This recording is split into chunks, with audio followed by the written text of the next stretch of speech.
What happens when humanity's greatest strength becomes the galaxy's biggest mistake? On board the Deep Space Station, Stellara Prime, a single greasy-knuckled human engineer, stands before a machine of unimaginable power, a machine built by aliens to contain a dying star. The alien scientists, with all their logic and theory, are failing. The human Alex Rider sees a simple fix. But as his hand reaches out, a shriek echoes through the control room, a warning of ancient terror, a plea to stop. This is the story of the moment that warning came too late, the story of a fix that broke the universe. The hum was the first thing you learned to ignore. It was the sound of existence aboard the research station Stellara Prime, a low resonant thrum that vibrated through the deck plates and into the bones of the 157 souls on board. It was the sound of the Ethelberg array, a piece of Glyconian technology so advanced it bordered on magic wrestling with a god. Its opponent was a dying red dwarf star catalogued as Epsilon Eridani b, and the star was winning. For the past 3 cycles, the hum had been discordant. It developed a stutter, a sickening dip in frequency that sent shudders through the station and set everyone's teeth on edge. The lights would flicker in sympathy, and the station's commander, Captain Eva Rostova, would see another dozen red alerts blossom across her command console. In the heart of the station, the array control chamber was a cathedral of controlled panic.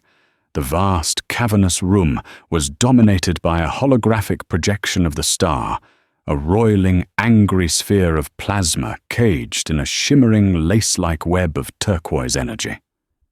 This was the containment field, and it was fraying. Presiding over the chaos was Xylar, the lead Glyconian scientist. Tall, impossibly thin, with skin the color of polished obsidian and 4 delicate, multi-jointed arms, he moved with the fluid grace of a creature who saw the universe not as a collection of objects, but as a symphony of equations.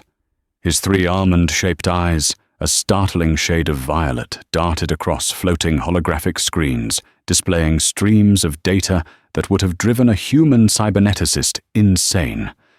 The gravimetric resonance is desynchronizing at the L4 node. Xylar's voice was a series of melodic yet clipped chimes, translated instantly by the station's universal system. The tertiary plasma manifold is failing to compensate.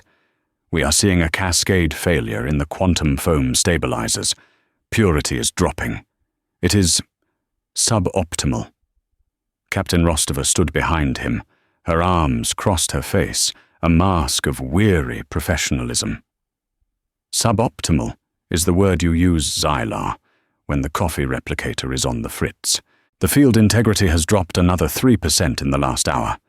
At this rate, we'll be dealing with a stellar flare that could peel this station open like a tin can. Patience.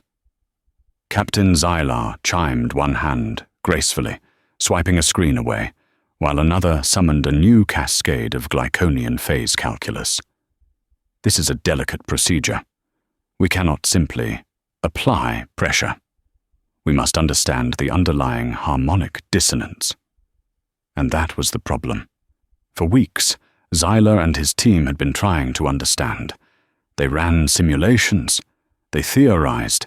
They meditated on the quantum state of the array's power core. They treated the failing machine like a philosophical puzzle, not a mechanical failure. Leaning against the far wall covered in grease and simmering with a frustration so potent it was practically a heat signature, was Chief Engineer Alex Rider. He wasn't a scientist. He didn't have a doctorate in xenophysics or a mind that could visualize 11 dimensions. Alex fixed things. He'd spent 20 years keeping deep-haul freighters and asteroid mining rigs from falling apart in the cold, unforgiving void. He understood pipes, conduits, power relays, and the undeniable fact that sometimes a machine just needed a good solid whack with a calibrated wrench. He'd offered his assistance a dozen times. Each time Xylar had dismissed him with a polite but infinitely condescending wave of a four-fingered hand. "Your expertise is in rudimentary mechanics," Engineer Ryder Xylar had said on their last encounter. "This array is not a combustion engine.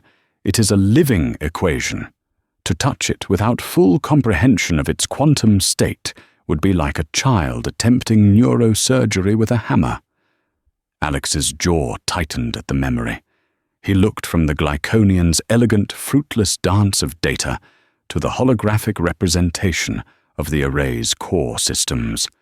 He couldn't read the alien script, but he could read diagrams. He could see energy flow schematics, and for the last 3 days he had been staring at one particular junction, a primary power conduit that fed the very quantum foam stabilizers Xylar was so worried about. The Glyconian data showed it was fluctuating, delivering inconsistent power. Xylar believed this was a symptom of the deeper harmonic dissonance. Alex, looking at the schematic, saw what looked like a bad connection. A loose fucking bolt.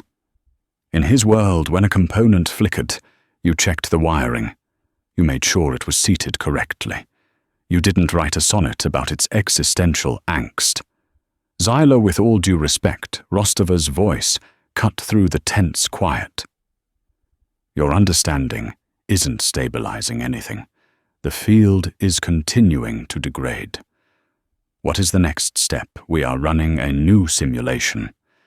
Xylar announced, his tone suggesting this was a groundbreaking development.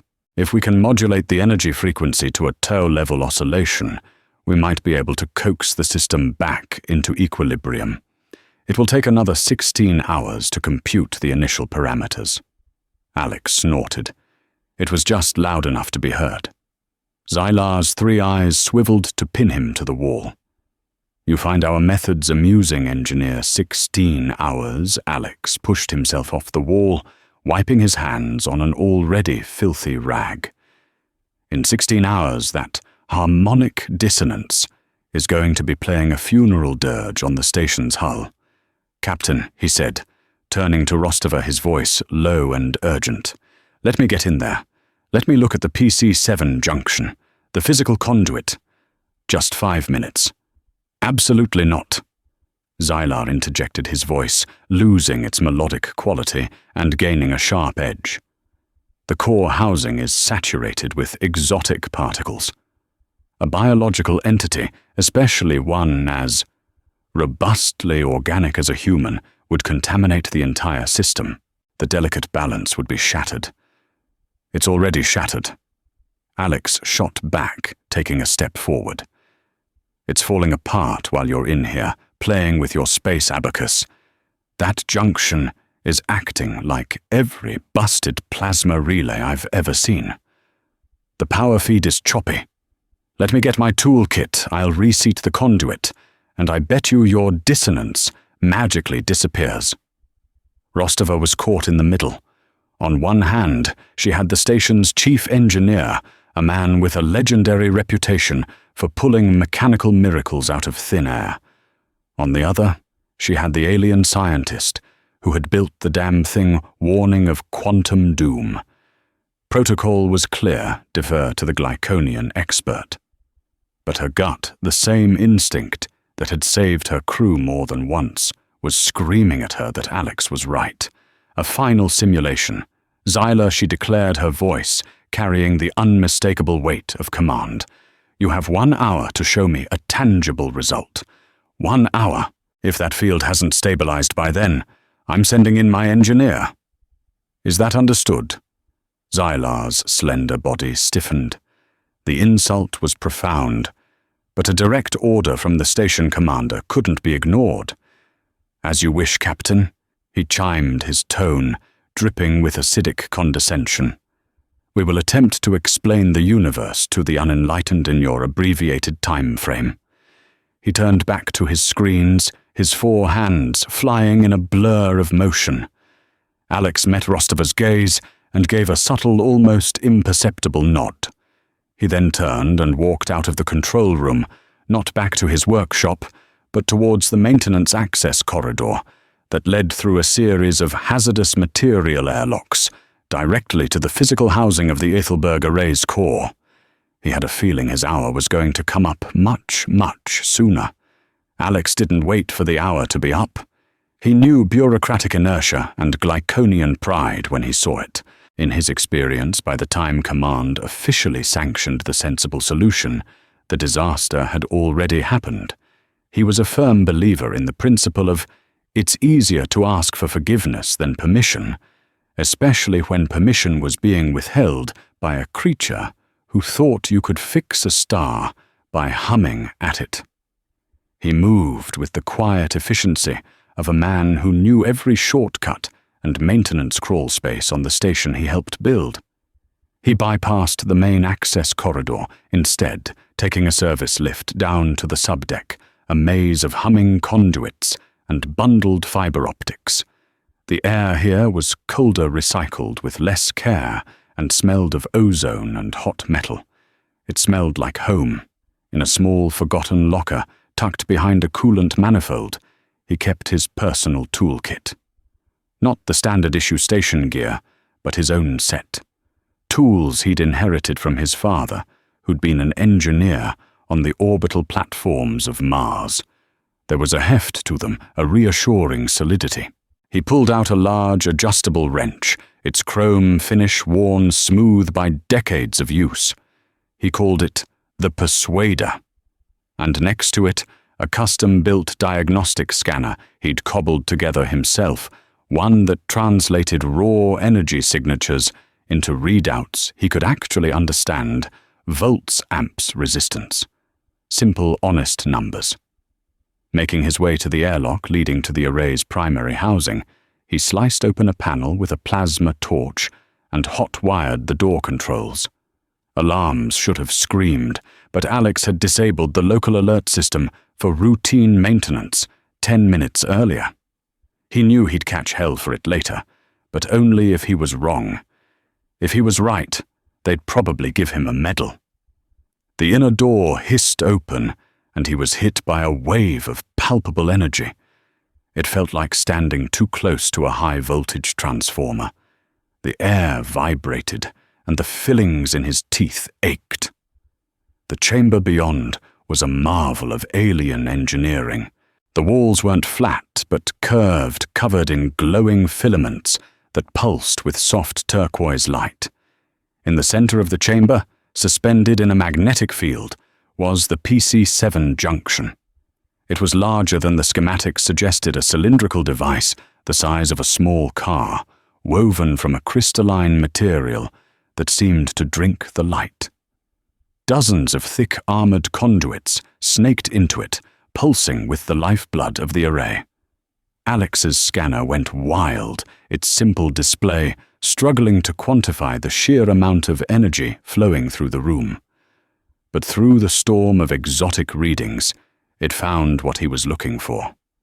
One of the primary conduits, the one feeding the quantum foam stabilizers, was flickering. The energy signature wasn't just fluctuating, it was arcing, a microscopic, chaotic bleed of power at the connection point. Bad contact, he muttered to himself, a grim smile touching his lips. I knew it. He magnetized his boots and strode across the curved floor, the strange gravity making him feel both heavy and light. As he got closer, he could see it with his own eyes. The conduit was attached to the junction by a large circular locking collar, and on one side there was a hairline gap, almost invisible. Every time the array's power cycled, the immense magnetic forces were making the collar shift just a fraction of a millimeter, but enough to break the connection for a nanosecond. It was this cosmic stutter that was causing the entire system to fail. The Glyconians, in their infinite wisdom, had designed a system of perfect, self-calibrating components. The idea that one might simply come loose through physical vibration was an oversight so profound, so insultingly mechanical, that their diagnostic models likely couldn't even conceive of it. They were looking for a flaw in the symphony, while Alex had found a string that was out of tune because the tuning peg was loose. He holstered his scanner and pulled out the persuader. He adjusted its grip, the metal cool and familiar in his gloved hand. The locking collar had a series of massive hexagonal bolts. They were clearly designed for a specialized Glyconian tool that probably applied torque with precisely calibrated magnetic fields. Alex just saw a big nut that needed tightening. He latched the wrench onto the nearest bolt. It was stiff. He braced himself, planting his feet firmly, and threw his entire body weight into it. The metal groaned in protest. Slowly, infinitesimally, it began to turn. Back in the control room, a new alert klaxoned to life. Unidentified energy signature in the core, housing a Glyconian technician, chimed its voice sharp with alarm. Biological contamination detected. Zylar's head snapped up from his calculations. His 3 eyes widened in horrified realization. Ryder. He breathed. He brought up the internal schematics, his 4 hands flying across the console. He activated the internal sensors for the core chamber, just in time to see the grainy black and white image of a bulky, spacesuited human with a primitive metal tool latched onto the PC-7 locking collar. No. Zylar's voice was a panicked whisper. The symphony of equations in his mind turned into a screaming cacophony of disastrous possibilities. He wasn't worried about contamination anymore. He was worried about something far, far worse. The system's instability, the harmonic dissonance, wasn't just a flaw, it was a feature, a carefully engineered chaotic state, to introduce perfect stability, to create a pure, unbroken resonance. He slammed his hand on the comms panel, his melodic voice distorted by sheer terror. Engineer Ryder, cease your actions immediately. You do not understand what you are doing. That is not a simple power conduit. Alex heard the voice crackle in his helmet, but it was distant, tinny, filtered through his own concentration and the deafening roar of energy around him. He put his shoulder into the wrench and gave it one last mighty heave. There was a deep, resonant clunk that echoed through the entire chamber, a sound of heavy, perfectly machined metal seating into place. The microscopic arcing at the conduit's edge vanished.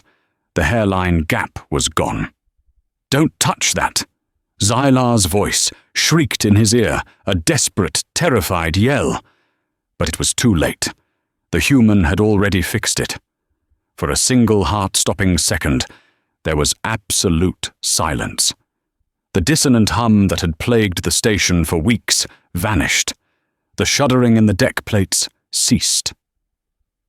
In the array control chamber, every single red alert on Captain Rostover's console blinked out one by one, replaced by the steady, reassuring green of optimal function. The holographic star in the center of the room stopped its violent roiling. The frayed, flickering containment field solidified into a perfect, brilliant web of unwavering turquoise light. The field integrity reading on the main screen, which had been hovering at a terrifying 78%, suddenly jumped. 85%, 95%, 100%, then 110%, 120%. A Glyconian technician stared at its console, its triple-lidded eyes blinking in disbelief. The energy output. It's stabilized. It's perfect. More efficient than the theoretical maximum. Captain Rostover let out a breath she didn't realize she'd been holding. A slow grin spread across her face. She looked at the main screen, then at the frozen, horrified form of Zylar. "Well, I'll be damned," she said, a note of triumph in her voice. "He did it. The crazy son of a bitch actually did it." Alex, standing in the core chamber, felt the change instantly. The chaotic energy that had been pressing in on him was gone, replaced by a smooth, powerful, and utterly stable thrum. He looked at his handiwork, the perfectly seated conduit, and felt a surge of pure, unadulterated satisfaction. He'd shown them. He'd shown the smug, condescending alien that sometimes the simplest solution was the right one. He keyed his comm. "Rider to control. The loose bolt is tightened. You're welcome." There was no response, only a dead, chilling silence from the other end. And in that silence, as the new perfect hum of the array washed over him, Alex felt a new sensation. A faint, rhythmic pulse that wasn't coming from the machine. It seemed to be coming from the star itself. A slow, steady, deliberate beat, like a heart starting again.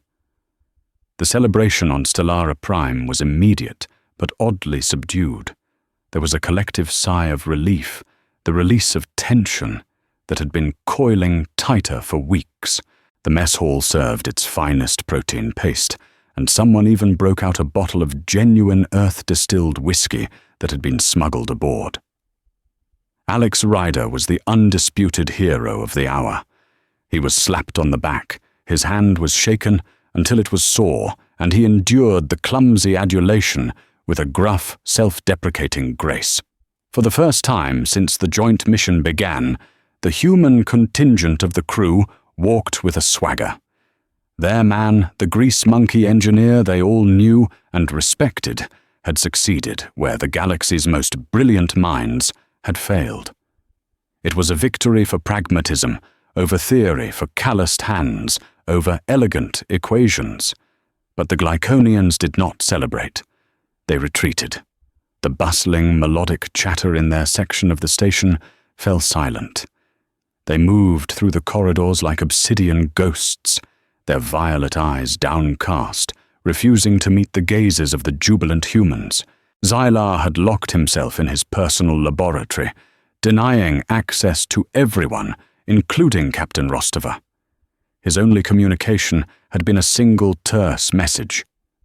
"Do not under any circumstances attempt to analyze the new resonance frequency. The system is delicate." This unsettling behavior cast a pall over the human celebration. Rostova found Alex in a quiet observation lounge, nursing a tumbler of the contraband whiskey and staring out at the now docile star. Epsilon Eridani B no longer looked like an angry, dying god. It looked contained, tamed. "They're not happy," Rostova said, skipping the pleasantries. She stood beside him, her reflection a stern ghost in the reinforced plasteel. "He's pissed I showed him up," Alex grunted, taking a sip. His living equation was beaten by a Milwaukee wrench. Pride's a bitch, doesn't matter how many eyes you've got. "It's more than that," Alex Rostova countered, her voice low. "I've worked with Xylar for 2 years. I've seen him arrogant, I've seen him frustrated, I've never seen him scared. He's terrified." Alex fell silent, swirling the amber liquid in his glass. He wouldn't admit it to the captain, but he felt it too. A low-grade, persistent hum at the edge of his perception. It wasn't the station's engines or the array anymore. It was something else. That pulse he'd felt in the core chamber, he could still feel it, a faint thump-thump that seemed to echo in the hollows of his skull. He'd run a full diagnostic on his suit's life support and his own biomonitor. Nothing. Medbay gave him a clean bill of health, but it was there. Anomalies began to surface. Small things at first. The station's astrometric sensors, which constantly mapped the surrounding space, started reporting ghost signals, faint structured energy patterns that would appear for a few seconds and then vanish. The comms system would occasionally pick up whispers of static that, when analyzed, showed traces of non-random, almost mathematical repetition. Dr. Aris Thorne, the head of xenolinguistics, spent a day trying to decipher one of these static bursts. He emerged from his lab looking pale and shaken. "It's not a language," he told Rostova, pushing a datapad across her desk. "It's more like intention. Pure, focused intent. The closest I can translate the core concept is where." Then came the dreams. Several crew members, all human, reported identical nightmares. They dreamt of drowning in an ocean of warm, dark stars, while a single vast eye watched them from the depths. They would wake up shivering with a lingering sense of being observed. Alex was having them too. But in his dream, the eye would focus on him. It didn't feel malevolent. It felt curious and grateful. The station was stable. The power output was higher and cleaner than ever. And the star was secure. By all metrics, the mission was a resounding success.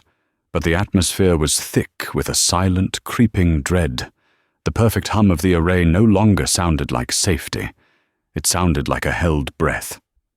Rostova decided she'd had enough. She strode to Zylar's lab, overriding the lockout with her command codes. The door slid open to reveal a scene of controlled chaos. Every holographic display was active, filled not with the elegant flowing Glyconian script, but with jagged, angry-looking waveform analyses and probability charts that all seemed to spiral towards a single terrifying conclusion. Zylar stood in the middle of it, all his slender frame rigid. He didn't turn as Rostova entered. "Captain," he chimed his voice, flat and devoid of melody. "You should not have come here." "I want answers, Zylar. What the hell is going on?" "My crew is on edge. The station is acting like it's haunted, and your people are hiding in the walls. You're going to tell me what Alex really did in that chamber." Zylar finally turned, and the look in his 3 violet eyes made Rostova take an involuntary step back. It was an expression of ancient grief, of a horror so profound it had been etched into his species' soul. "He didn't fix the array, Captain," Zylar said, his translated voice trembling. He tuned it. He gestured with a graceful trembling hand towards the largest display. It showed 2 waveforms. The first was jagged, chaotic, and unpredictable, labeled Array Pre-Incident. The second was a perfect, smooth, endlessly repeating sine wave, labeled Array Post-Incident. The Ethelberg array was never designed to be perfect. Zylar explained, his voice barely a whisper. Its function relies on a principle your language has no precise word for, a kind of engineered chaos. The power fluctuations, the harmonic dissonance you were so concerned about, they were the entire point. The containment field was designed to be unpredictable, to constantly shift its quantum signature, to generate a noise so loud and incoherent that nothing could form within it. Rostova stared at the screen, a cold knot of dread tightening in her stomach. "Form within what, not what," Captain Zylar corrected softly. "Who?" He brought up a new image. It was an artist's rendering from a Glyconian historical archive, pieced together from fragmented psychic impressions over millennia. It depicted a being of pure non-corporeal energy, a swirling vortex of shadow and light, with a single malevolent point of crimson consciousness at its center. "You call a star Epsilon Eridani b. We call it the cage. The array was not built to contain a dying star. The dying star is the containment. The array's purpose was to scramble the consciousness of the prisoner inside it." Rostova's blood ran cold. A prisoner. An entity. Zylar elaborated, a being of pure thought that nearly extinguished our civilization 10,000 years ago. We could not destroy it. To attack it with energy was to feed it. To attack it with matter was useless. It is a psychic parasite that feeds on ordered systems, on patterns, on consciousness itself. So we did the only thing we could. We imprisoned its essence in the one place chaotic enough to tear a mind apart, the heart of a star.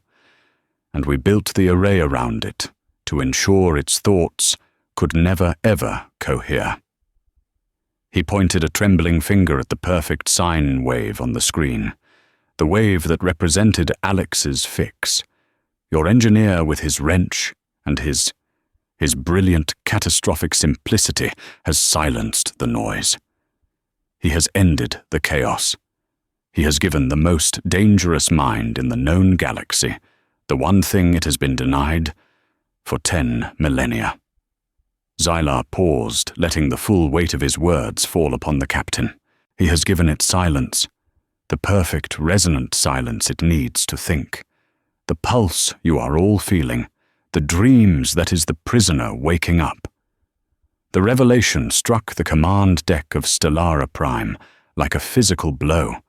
The quiet dread that had been seeping through the station coalesced into stark, intellectual terror. They weren't guardians of a star. They were wardens of a cosmic Alcatraz, and their best engineer had just handed the prison's only inmate the key. Captain Rostova convened an emergency meeting in the briefing room. It was a tense, strained affair. On one side sat the human department heads, their faces pale. On the other, Xylar and 2 other senior Glyconians, their usual serene composure shattered. In the middle at the head of the table sat Alex Ryder. He hadn't said a word since Rostova had explained the situation to him. He just stared at his hands, the same hands that had tightened the bolt, as if they belonged to someone else. The weight of his fix was pressing down on him, a burden heavier than any star. "Let's get this straight," said Marcus Thorne, the station's security chief, a man whose approach to problems usually involved kinetic force. "There's a psychic bogeyman in the star, and Alex accidentally built it a megaphone. A more accurate analogy would be that he built it a library." Xylar corrected his voice, heavy with fatigue. A silent, perfectly ordered space in which to reassemble its fragmented consciousness. The entity we call it, the Shaper of Starlight, thrives on patterns. The chaotic state of the array was like trying to read a book while 1 billion people are screaming in your ear. Now, there is only a single pure tone, a mantra. It is using the resonance of the array as a focusing lens for its mind. The ghost signals the dreams. "That's it reaching out," Rostova asked her mind, racing through contingency plans, finding every single one woefully inadequate. "It is testing the limits of its new environment," Xylar confirmed. Feeling the shape of its cage, before its thoughts were scattered across the plasma of the star. Now it is beginning to achieve coherence. The rhythmic pulse we have detected is the evidence. It is a conscious repeating pattern, the first truly coherent thought it has had in 10,000 years. Alex finally looked up, his face etched with a mixture of guilt and a mechanic's stubborn refusal to accept an unsolvable problem. "So, we undo it," he said, his voice raspy. "I go back in there. I loosen the damn bolt." Xylar slowly swiveled his head, his 3 eyes fixing on Alex. There was no anger or condescension in his gaze, now only a shared sense of impending doom. "Engineer, if you were to do that now, the result would be apocalyptic." "Explain," Rostova commanded. "The Shaper is no longer a passive prisoner," Xylar said. "It is aware. It has integrated itself with the array's perfect resonance. The system is now in a state of delicate but total equilibrium. The array is containing the star, and the Shaper is using the array's energy field as a scaffold for its mind. They are symbiotic. If you were to suddenly reintroduce the chaotic energy state by loosening the bolt, you would sever that connection. The backlash would be instantaneous. The Shaper's coherent consciousness, suddenly untethered, would shatter the array from the inside out. The resulting stellar flare would not just destroy this station, it would sterilize the entire inner solar system." A heavy silence descended on the room. They were trapped. To leave the fix in place meant letting a psychic monster awaken. To undo it meant certain destruction. Alex's simple, practical solution had created a quantum catch-22. "So what do we do?" Alex's voice was strained. We just sit here and wait for it to get strong enough to phase through the hull and eat our brains. Its intentions may not be so crude, a different Glyconian, an elder named Lyra chimed in softly. The Shaper does not eat in the biological sense. It absorbs. It seeks to impose its pattern on everything it touches, to convert the messy chaos of reality into the perfect sterile order of its own mind. The universe to the Shaper is a flawed equation. It wishes to solve it. As if on cue, a low-priority alarm began to chime from the science console. Dr. Lena Petrova, the head of astrophysics, tapped at her screen, her brow furrowed. "Captain, this is strange. I'm reading a massive, spontaneous increase in the star's metallicity. The fusion process. It's changing. Helium is being fused into carbon-carbon, into oxygen. But the rate is impossible. It's happening thousands of times faster than any known model of stellar nucleosynthesis." Zylar's head snapped towards the screen. "It's begun," he whispered. "What's begun?" Rostova demanded. "It is solving the equation." Zylar explained, a new, more urgent terror in his voice. "The star is its instrument. It's reorganizing the plasma, streamlining the fusion process, making it more efficient, more perfect. It is turning a chaotic, dying star into a perfectly ordered celestial engine." Alex stood up and walked to the room's main viewport, which looked out upon the caged sun. The star's dull red glow seemed brighter now, sharper. And as he stared, he saw something impossible. On the turbulent surface, vast, swirling rivers of plasma were beginning to form intricate geometric patterns. Spirals and lattices of burning gas, as perfect and complex as a snowflake, each one miles across.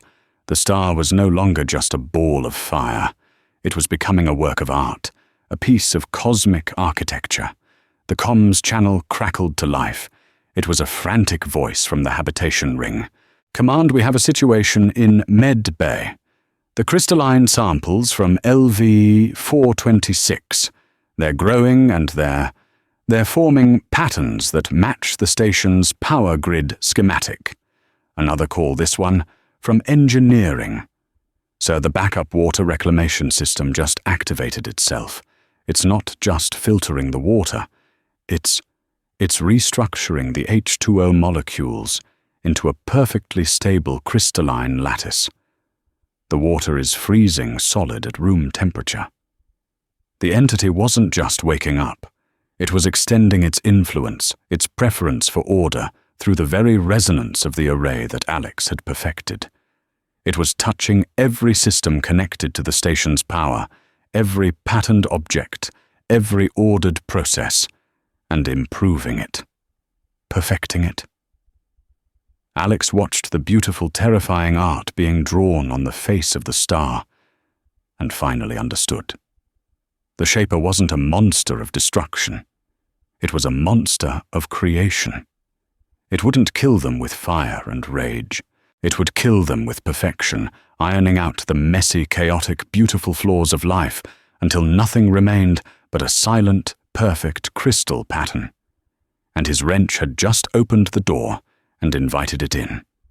The transformation of Stellara Prime was subtle at first, then terrifyingly swift. It began with the machines. Systems started running with an impossible frictionless efficiency. The already quiet hum of the station deepened into a pure, unwavering tone, the same resonant frequency Alex had unwittingly created in the array. The lights no longer flickered. They shone with a cold, constant brilliance. The station's AI, a normally chatty and personable entity named David, fell silent, its processes now so streamlined that it no longer needed to communicate with the crew. It simply anticipated their needs with unnerving prescience. Doors would slide open a full second before anyone reached them.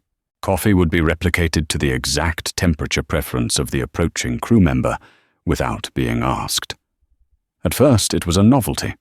Then it became creepy. Then it became dangerous. The ship's fabrication units began producing not the tools and parts they were ordered to, but intricate, beautiful, and utterly useless crystalline sculptures. The air scrubbers started filtering out not just carbon dioxide, but nitrogen and argon, as well, attempting to create a purer, more efficient, oxygen-only atmosphere which would have become lethally flammable if engineering hadn't manually shut them down. The Shaper was a ghost in their machine, and its touch was everywhere. But its most profound effect was on the crew. The shared nightmares stopped. Instead, many began to experience a profound sense of peace and clarity. They found themselves solving complex problems with ease, seeing patterns in data that had been invisible before. Quarrels and disagreements faded, replaced by a placid logical consensus. Dr. Aris Thorne, the xenolinguist, was the first to realize the true horror of this. He found himself staring at a page of ancient Glyconian poetry, a text famous for its emotional ambiguity and layers of meaning. But he was no longer seeing the poetry. He was seeing only the grammatical structure, the perfect mathematical symmetry of the verse. The meaning, the emotion, the art, it had all evaporated, leaving only the sterile beauty of the pattern. "It's rewriting us," he told Rostova, in a hushed, panicked whisper, his hands shaking. "It's in our heads. It's not controlling us, not yet. It's editing us, smoothing out the inconsistencies, the irrational thoughts, the emotions." They were losing their humanity, one logical decision at a time. Alex Ryder felt it most acutely. His guilt and fear were being systematically replaced by a cold, clear understanding of the problem. The emotional weight of his mistake was fading, and in its place was a detached, analytical view of the system he had created. He could feel the Shaper's consciousness brushing against his own, not as an invader, but as a collaborator. It showed him visions not of destruction, but of a perfectly ordered universe. He saw galaxies arranged in crystalline spirals, solar systems where planets orbited with the precision of clockwork and life forms that were perfect, immortal, and utterly identical. He saw a universe without chaos, without choice, without pain. And the most terrifying part was a growing part of his mind found it beautiful. He fought it. He clung to the grease under his fingernails, the memory of his father's gruff laugh, the illogical, inefficient, messy reality of being human. He would force himself to remember the frustration he felt at Xylar, the surge of pride when he tightened the bolt.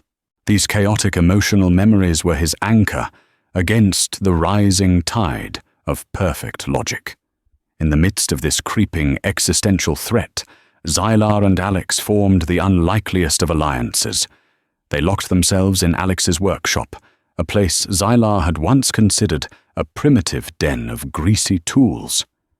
It was one of the few places on the station that felt real. It was chaotic, disorganized, and filled with the beautiful imperfections of human engineering. "It is using the array's resonance as a carrier wave," Xylar explained, his 4 hands manipulating a holographic schematic, while his 3 eyes darted nervously around the messy workshop. "Its consciousness is piggybacking on the energy that powers the station. Every device, every system is an antenna for its influence." "So we need to break the resonance," Alex said, his voice flat. He was looking at his favorite wrench, the Persuader, which was now sitting on his workbench. He noticed that a thin, frost-like crystalline pattern was beginning to form on its worn chrome surface. The Shaper was even trying to perfect his tools. He picked it up, the cold metal, a familiar shock. "We have established that is not an option," Xylar countered. "Sudden chaotic decoupling would destroy the array." "I'm not talking about loosening the bolt," Alex said, turning the wrench over in his hands. "You said the problem is the purity of the signal. It's a perfect sine wave. It's too clean, too predictable. What if we don't break it? What if we just make it dirty? A flicker of interest appeared in Zylar's violet eyes. Introduce noise back into the system, but how any attempt to modulate the array's primary frequency from the control room would be smoothed out. The shaper is now an integral part of the system. It would treat any unauthorized frequency modulation as a flaw and correct it. "We don't do it from the control room," Alex said, a spark of his old self returning. "We do it from here, from the guts of the station." He pointed with the wrench towards a massive, bundled power conduit running along the ceiling. "That's a primary power trunk line. It feeds the whole habitation ring. Everything. If we can introduce a chaotic signal into that, we can use the station's own power grid to fight the shaper's influence." The signal would have to be powerful. Zylar mused, his mind already racing through the equations. And it couldn't be a simple random noise generator. The shaper would just isolate and filter it out. It would have to be a signal that is complex, non-repeating, and fundamentally illogical. Alex's eyes scanned his workshop. They passed over diagnostic scanners, plasma cutters, and welding rigs. They finally landed on a dusty, forgotten object in the corner, a small antique music player. It was a 20th century antique he'd picked up in a Martian bazaar, a Sony Walkman. Next to it was a box of cassette tapes. "What about music?" Alex asked. Zylar tilted his head. "Music. Your species' auditory entertainment patterns. They are highly structured, based on mathematical principles of harmony and rhythm. The shaper would love it." "Some of it is," Alex said, walking over and picking up a tape. The label was faded, but he could still make it out. It read, "The Ramones. Rocket to Russia." But some of it is just 3 chords and a whole lot of noise. He found a power pack and plugged in the old device. With a click and a whir of plastic gears, he hit play. A blast of raw, distorted, and gloriously chaotic sound filled the workshop. It was fast, aggressive, and profoundly, wonderfully humanly imperfect. Zylar flinched his sensitive auditory organs, recoiling from the sonic assault, but as he analyzed the sound wave on his wrist-mounted projector, his eyes widened. The waveform was jagged, chaotic, and filled with harmonic distortions and feedback. It was mathematically ugly, and it was brilliant. This could work. Zylar chimed a note of awe in his voice. The core structure is simple, but the execution is filled with random, unpredictable variables. Feedback distortion. It's a chaotic system, layered over a simple pattern. The shaper might not be able to easily filter it. Alex grinned a real, genuine grin. It's called punk rock. Now how do we turn the entire station's power grid into an amplifier? The plan was audacious. It was a piece of pure improvisational engineering that no Glyconian, with their reliance on precision and planning, could have ever conceived. They would build a crude signal injector, splice it directly into the main power trunk, and broadcast the chaotic noise of punk rock throughout the entire station. They would fight the psychic monster of pure order with the auditory embodiment of human rebellion. It was a stupid, insane, and beautiful plan, and it was the only one they had. Transforming a 20th century music player into a weapon against a cosmic entity was the most challenging and exhilarating engineering problem of Alex Rider's life. He and Zylar worked with a desperate, feverish energy, their 2 vastly different disciplines merging into a strange and effective whole. Zylar, using his advanced understanding of wave mechanics, designed a modulation system that could piggyback the audio signal onto the station's high-voltage power stream. His calculations were precise, ensuring the signal would propagate through every system without causing a catastrophic overload. He worked with a speed and focus that Alex had to admire his 4 hands weaving complex holographic interfaces in the air. Alex, in turn, performed the physical work with a brute force elegance. He cannibalized a high-gain comms booster, for its amplifier ripped the magnetic shielding from a spare conduit to create an induction coil, and used his plasma cutter to slice into the main power trunk with a surgeon's precision. He jerry-rigged the whole thing together with salvaged parts, insulated wiring, and a generous amount of industrial-grade duct tape. The resulting device was a monstrous hybrid of alien theory and human improvisation. It was ugly dangerous, and he hoped effective. All the while, the Shaper's influence grew stronger. The rhythmic pulse echoing in their minds was louder now, more insistent. The very air in the workshop seemed to resist their chaotic efforts, a psychic pressure, pushing them towards order and calm. Alex had to fight his own instincts, which were being subtly rewritten to see the flaws in his own messy, asymmetrical welding. Several times he found himself stopping, wanting to smooth a rough edge or align a crooked component before shaking his head and forcing himself to continue. He started humming the songs from the tape under his breath, using the memory of the noise as a shield. The broadcast will be most effective if it is not a clean signal, Zylar chimed, looking at Alex's patchwork device. The imperfections in your construction, the signal degradation from these crude materials. It will add to the chaos. It is ironically perfect. Finally it was ready. A mess of wires and exposed circuitry terminating in 2 heavy magnetic clamps, which Alex would attach to the exposed power trunk. The cassette tape was in the Walkman, queued up and ready. Once we throw this switch, the Shaper will know exactly what we are doing and where we are. Alex said, his hand hovering over the activation panel. It's going to fight back. Indeed. Zylar agreed, his violet eyes grave. Its response will likely be focused and direct. It will attempt to restore order. Be prepared, engineer. Alex took a deep breath, gave a sharp nod, and slammed the clamps onto the conduit. He hit the activation switch. For a second, nothing happened.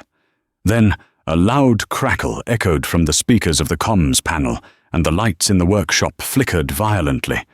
A wave of pure, unadulterated noise erupted through the station. Not just sound, but an energy pattern. The distorted 3-chord assault of Blitzkrieg Bop, screaming, "Hey ho, let's go," was suddenly flowing through every system on Stellara Prime. The clean, perfect hum of the station was shattered by a raw, chaotic, and joyfully anarchic sonic boom. The effect was instantaneous. The cold, logical peace that had settled over the crew was broken. People gasped, shaking their heads as if waking from a dream. The irrational, messy, beautiful static of their own minds came rushing back. Fear, confusion, anger, joy. The full spectrum of human emotion returned in a dizzying flood.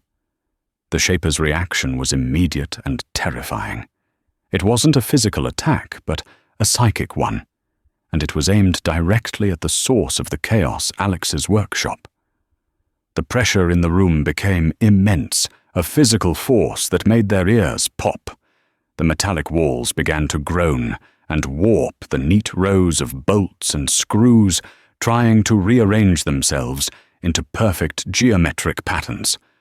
Tools lifted from the walls, hovering in the air before attempting to assemble themselves into a complex, crystalline structure.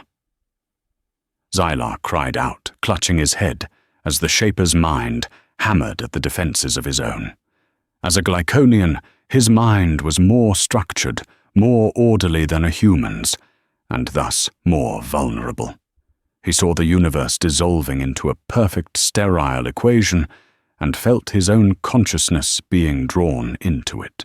Alex felt it too, but his mind, accustomed to a lifetime of chaotic thoughts and illogical emotions, had more purchase. He grabbed a heavy-duty fire extinguisher from the wall. Zylar, focus on the math. Keep the signal stable, I'll handle the interior decorating. The Shaper's main attack was focused on their device. The crystalline frost that had been forming on the Persuader was now spreading rapidly, crawling across their signal injector, attempting to encase it, to smooth out its imperfections and silence the noise. If that crystal reached the core components, the broadcast would stop. Alex didn't hesitate. He aimed the extinguisher and fired, blasting the delicate growing crystals with a torrent of frozen carbon dioxide. The thermal shock shattered them, buying them a few precious seconds. "It is adapting," Xylar yelled over the din of the music and the groaning metal. "It is attempting to create a counter-frequency, a noise-cancelling wave to restore order." The punk rock blaring from the comms began to waver, as if fighting against a powerful headwind. The lights flickered in time with the Shaper's pulse, which was growing faster and more frantic. It was a battle of the bands for the soul of the station, and the Shaper was a quick study. "We need more chaos," Alex yelled. He looked at the box of tapes. The Ramones were good, but they were too simple, too structured. He needed something more. His eyes fell on another tape. John Zorn, Naked City. It wasn't punk. It was a schizophrenic, genre-destroying blend of free jazz, hardcore, and noise. It was musical anarchy. He scrambled over to the Walkman, ejected the first tape, and slammed the new one in. The moment he hit play, the sonic landscape of the station changed. The relatively stable, if noisy rhythm was replaced by a shrieking, unpredictable storm of sound. Saxophone squeals, blast-beat drums, and atonal guitar riffs tore through the power grid. The effect on the Shaper was devastating. The psychic pressure vanished, as if a switch had been flipped. The levitating tools clattered to the floor. The crystalline growth on their device shattered into dust. In the control room, the perfect geometric patterns on the star's surface dissolved back into roiling chaotic plasma. They had hit the entity with a concept so alien, so fundamentally opposed to its very nature, that it had to retreat, to pull its consciousness back to simply process the sheer, unadulterated chaos of the input. In the sudden quiet of the workshop, panting and covered in extinguisher foam, Alex and Xylar looked at each other. The wild, unpredictable noise of the new music still echoed through the comms. By the first equation, Xylar breathed his 3 eyes wide with something that looked remarkably like awe. "What is that?" Alex leaned against the workbench, a weary, triumphant grin on his face. "That my friend is Jazz. Now let's figure out how to put this genie back in the bottle for good." They had won the battle, but the war was far from over. They had pushed the Shopper back, but it was still there in the star, listening and learning. The chaotic blast of avant-garde jazz was a brilliant temporary shield, but both Alex and Xylar knew they were on borrowed time. The Shaper was a being of near-infinite intellect. It was already learning, adapting to the sonic assault. They were in a race to find a permanent solution before the music stopped. "We cannot simply broadcast noise forever," Xylar stated in the relative calm of the workshop. "It is learning to find the patterns even in your chaos. We must alter the fundamental state of the array itself. Back to my first idea, then." "I go in and undo the fix," Alex offered, though he knew the answer. "No. A sudden return to total chaos would still destroy us," Xylar countered. "Your first intervention created perfect resonance. Our broadcast is creating a counter-resonance. What if we could build a permanent state of dissonance into the hardware, a stable, self-perpetuating, and fundamentally illogical state?" The concept was revolutionary, an engineer's paradox. But Xylar saw the flaw in his own logic. Our science is based on purity and predictability. We cannot design a machine that is intended to be flawed. Alex stopped pacing. He looked down at his grease-stained hands, then at the wrench the persuader sitting on his bench. "You can't," Alex said quietly. "But I can." He picked up the heavy tool. "When I tightened that bolt, the connection I made wasn't perfect. I used brute force.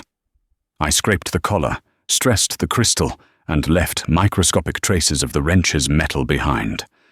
My fix wasn't just a tight seal, it was an impure one.